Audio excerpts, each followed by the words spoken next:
দর্শক আমন্ত্রণ জানাচ্ছি পাহাড় ও সমতলে নারীর ভূমি অধিকার বিষয়ক বিশেষ এই অনুষ্ঠানে। এই অনুষ্ঠানে যাদের আমন্ত্রণ জানিয়েছি, চলুন তাদের সাথে শুরুতে আমরা পরিচিত হই। আজকে আমাদের সাথে এই বিষয় নিয়ে কথা বলার জন্য আছেন রানী ইয়েনিয়ান, উপদেষ্টা, চাকমা সার্কেল।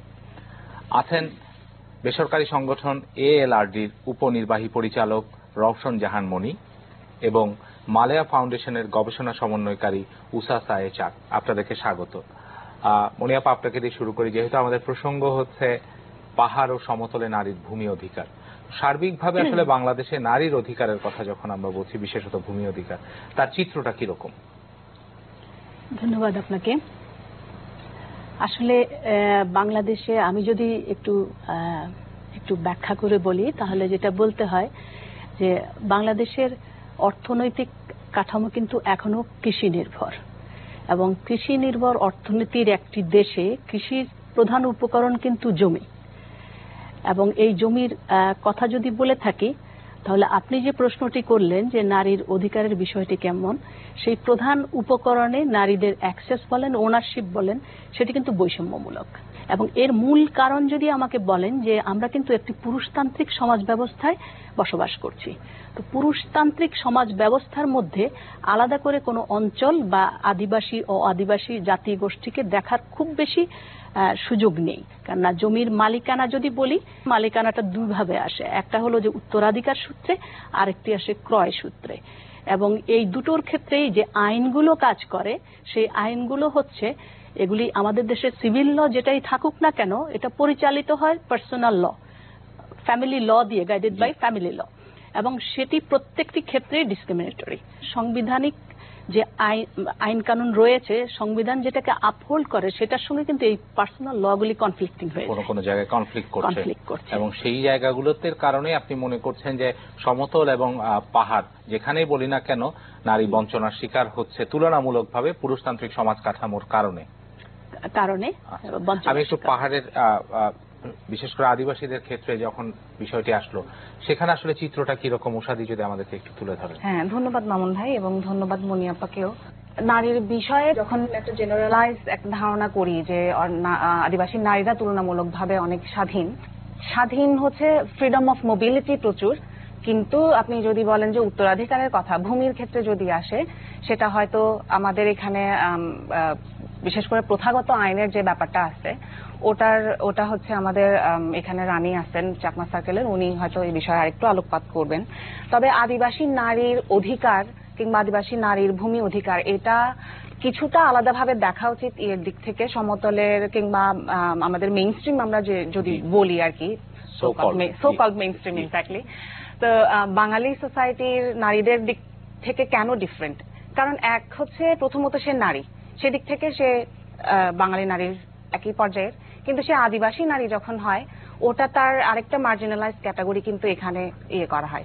সে দুই ধাপে মার্জিনালাইজ হচ্ছে, প্রথমে জেনারেল নারী হিসেবে, তারপর আবার আদিবাসী নারী হিসেবে। এক্স্যাক্টলি। তো এক্ষেত্রে যেটা হয় যে আদিবাসী নারীর কিন্তু তাহলে এখানে ডাবল বার্ডেন তার ভূমির অধিকার নিশ্চিত করার ক্ষেত্রে। তো তার পার্টিকুলারলি আপনার কাছে যেটা, তো উনি ফার্স্ট ফিল্টার, যেটা জেনারেল নারী হিসেবে পরিস্থিতিটা বুঝতে পারছি, কিন্তু আদিবাসী নারী হওয়ার কারণে তার বাড়তি কি কি ভালনারেবিলিটি গুলো তৈরি হচ্ছে? আচ্ছা, আমি দুইটা ক্ষেত্র বেছে নিব এটার ক্ষেত্রে। প্রথম ক্ষেত্রটা হচ্ছে ইয়ান যে কথাগুলো বলবো এটার সাথে অনেক বেশি রিলেটেড। আমি জাস্ট হালকা করে ধরি, সেটা হচ্ছে আমাদের যে প্রথাগত যে প্রতিষ্ঠানগুলো আছে, এটার পারিবারিক আইন, বিচার ব্যবস্থা সবকিছুর মধ্য দিয়ে কিন্তু নারীর ভূমি অধিকারের বিষয়টা একটা আসে। এবং একজন নারী হিসেবে ওই নিজস্ব প্রথাগত প্রতিষ্ঠানের মধ্যে কিভাবে নিজের ব্যক্তিগত উত্তরাধিকার এবং ওই অন্যান্য ভূমির অধিকারটা কিভাবে সে এক্সেস করবে, প্রতিষ্ঠা করবে, সেটার একটা স্ট্রাগল কিন্তু উইদিন দ্য ট্রেডিশনাল ইনস্টিটিউশন আর কি, প্রথাগত প্রতিষ্ঠানে একটা আছে। আর একটা হচ্ছে আদিবাসী নারী হিসেবে আদিবাসীদের অধিকার, মানবাধিকার বলতে আমরা যা বুঝি, আদিবাসীদের অধিকার আসলে তাই, কিন্তু একটা তফাৎ হচ্ছে কালেকটিভ যে অধিকারটা ভূমির উপরে এবং ভূমি সংলগ্ন যে সম্পদের উপরে, কালেকটিভ রাইটস কিংবা সমষ্টিগত অধিকার আমরা যদি এটা বাংলায় বলি, যেটা দীর্ঘদিন ধরে তারা ভোগ দখল করে আসতেছে, কিন্তু লিগ্যাল ডকুমেন্ট হয়তো এটার ক্ষেত্রে নাই। তো নারীরা এক্ষেত্রে বেশিরভাগ সময় তারা যখন খাদ্য সংগ্রহ করতে যায় বনে, কিংবা আরো এরকম কিছু কমন কিছু রিসোর্স, এগুলোতে যে তাদের মানে সমষ্টিগত যে অধিকারটা, এই দুইটা আর কি, একটা হচ্ছে তার কমিউনিটির ভিতরে তার নিজস্ব ভূমি অধিকারটা স্টাবলিশ করা ব্যক্তি পর্যায়ে, আরেকটা হচ্ছে রাষ্ট্রের কাছ থেকে সামগ্রিকভাবে যেটা তার পাওয়া। এজন্যই আদিবাসী নারী অধিকারের বিষয়টা আমার মনে হয় একটু আলাদা করে দেখা উচিত সমতলের আদিবাসী বাঙালি নারীর চেয়ে। এবং প্রথাগত প্রতিষ্ঠানের ক্ষেত্রে আমার মনে হয় ইয়ানদের কাছ থেকে শুনতে চাই যে আপনাদের যে নিজস্ব শাসন ব্যবস্থা প্রথাগত আইনের ভেতর দিয়ে, সেখানে আসলে নারীর এই ভূমি অধিকারের বিষয়টিকে কিভাবে আপনারা বিবেচনা করেন বা কি পাচ্ছে তার ভেতর দিয়ে, পরিস্থিতিটা কি? আচ্ছা, আমি যদি আমাদের স্বশাসনের প্রতিষ্ঠানের কথাটি বলি, একটুখানি মনে হয় ভূমিকা দেওয়া আসলে দরকার, কারণ অনেকের হয়তো এ সম্পর্কে তেমন কোনো ধারণা নেই। তো আমাদের পার্বত্য চট্টগ্রামে প্রশাসনিক এবং বিচার কাজের জন্য যে প্রতিষ্ঠানগুলো রয়েছে সেটি অন্য 61টি জেলার তুলনায় একটু ভিন্ন। আমাদের সেখানে প্যারালালি দুই ধরনের, একটা ফর্মাল সিস্টেম আছে সরকারের, আরেকটি হচ্ছে আমাদের প্রথাগত প্রাতিষ্ঠানিক সিস্টেমটা। তো সেখানে আমাদের পার্বত্য চট্টগ্রামে 3টি জেলায় 3টি সার্কেল আছে। চাকমা সার্কেল হচ্ছে রাঙ্গামাটিতে, বান্দরবানে বোমাং সার্কেল, আর বং সার্কেল আছে খাগড়াছড়িতে।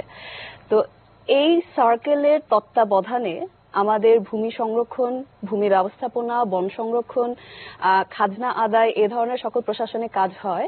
এছাড়াও আরেকটি গুরুত্বপূর্ণ যে ভূমিকা ওনারা পালন করেন আমাদের প্রথাগত নেতারা, সেটি হচ্ছে যে কোনো পারিবারিক বিরোধের ক্ষেত্রে, নিষ্পত্তির ক্ষেত্রে ওনারা বিচারকের ভূমিকা পালন করেন। এটি 3টি স্তরে হয়। আমাদের গ্রাম পর্যায়ে আছেন গ্রাম প্রধান, যাদেরকে আমরা কারবারি বলি। কয়েকটি গ্রাম মিলে মৌজা হয়, সেই মৌজার প্রধান হচ্ছে আমাদের হেডম্যান, এবং সার্কেলের সর্বা হচ্ছেন সার্কেল চিফ বা আমরা রাজা বলি। তো এক্ষেত্রে হচ্ছে আমাকে যদি উদাহরণ দিয়ে বলতে হয়, তাহলে তুলনা করে যদি আমাকে বলতে হয়, তাহলে হেডম্যানরা কাজ করেন হচ্ছে জেলা জজের মতো, এবং চাকমা সার্কেলের রাজা বা মং সার্কেল বা বোমাং সার্কেলের রাজা ওনারা কাজ করেন হচ্ছে সুপ্রিম কোর্টের জাজের মতো। সো হেডম্যান কোর্টে যদি কোনো পারিবারিক বিরোধ আসে এবং হেডম্যান যদি কোনো একটা জাজমেন্ট দেয় এবং সেটি যদি পছন্দ না হয়, তাহলে রাজার কাছে আপিল করার একটা সুযোগ থাকে। তো যেহেতু ভূমি অধিকারের কথাটি আসছে, এখানে অবশ্যই বলতে হবে যে আমাদের যে প্রথা দ্বারা আমাদের পরিবার, পারিবারিক জীবন নিয়ন্ত্রিত হয়, সে প্রথায় বেশ কিছু বৈষম্যমূলক বিধান আছে নারীর প্রতি বৈষম্যমূলক, সেটি মানবাধিকারের ক্ষেত্রে এবং ভূমি অধিকারের ক্ষেত্রে বেশ কিছু বৈষম্যমূলক আছে। তবে বৈষম্যমূলক বিধান থাকলেও আমাদের যে জিনিসটা ভুলে যাওয়া উচিত না, সেটি হচ্ছে যে প্রথা হচ্ছে কোনোভাবেই স্ট্যাটিক কিছু না, এবং প্রথা হচ্ছে সবসময় পরিবর্তনশীল। সমাজের পরিবর্তনের সাথে সাথে সেখানকার মানুষের জীবন জীবিকা অভিজ্ঞতা পরিবর্তনের সাথে সাথে প্রথা কিন্তু পরিবর্তিত হয়, এবং প্রথা আগেও পরিবর্তিত হয়েছে, পরিবর্তিত হবে।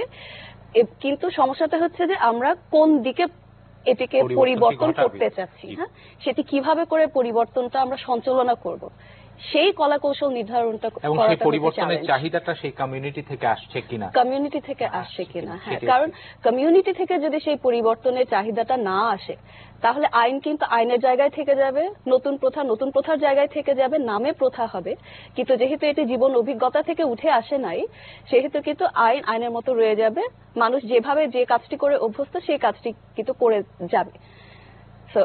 স্থায়িত্বশীলতার কথা যদি আমরা বলি, প্রথাগত পরিবর্তন সেটি কিন্তু যে কোনো আরোপিত আইনের চেয়ে স্থায়িত্বশীল। এবং আপনি যেটি বলছেন, আজকে যে প্রসঙ্গ আমরা যেটা নিয়ে কথা বলছি, যে প্রধানত পাহাড়ে নারীর ভূমি অধিকারের কথা, যে প্রচলিত প্রথার ভেতর থেকেই সেটিকে সময় উপযোগী করে সাংস্কৃতিক নতুন চাহিদাকে অ্যাড্রেস করে সেটাকে আসলে পরিবর্তন করে নেওয়া যেতে পারে, এবং সেখানকার যে বিশেষ করে নারীর যে অধিকারের জায়গাটুকুতে যে প্রতিবন্ধকতাগুলো রয়েছে, সেই জায়গাগুলোতেও আমরা আসলে নতুন করে ভাবতে পারি, এবং সেটি অবশ্যই যেন সবার সাথে মতামতের ভিত্তিতে কমিউনিটি কি চাইছে সেভাবে হয়, কোনো চাপিয়ে দেওয়া না হয়। আমাদের একটা বিরতির সময় হয়েছে, বিরতি থেকে ফিরে আমরা এটা নিয়ে আবার কথা বলবো। দর্শক, আপনারা দেখছেন পাহাড় ও সমতলে নারীর ভূমি অধিকার নিয়ে আজকের এই বিশেষ অনুষ্ঠান। যাচ্ছি ছোট্ট একটা বিরতিতে, আমাদের সাথেই থাকুন।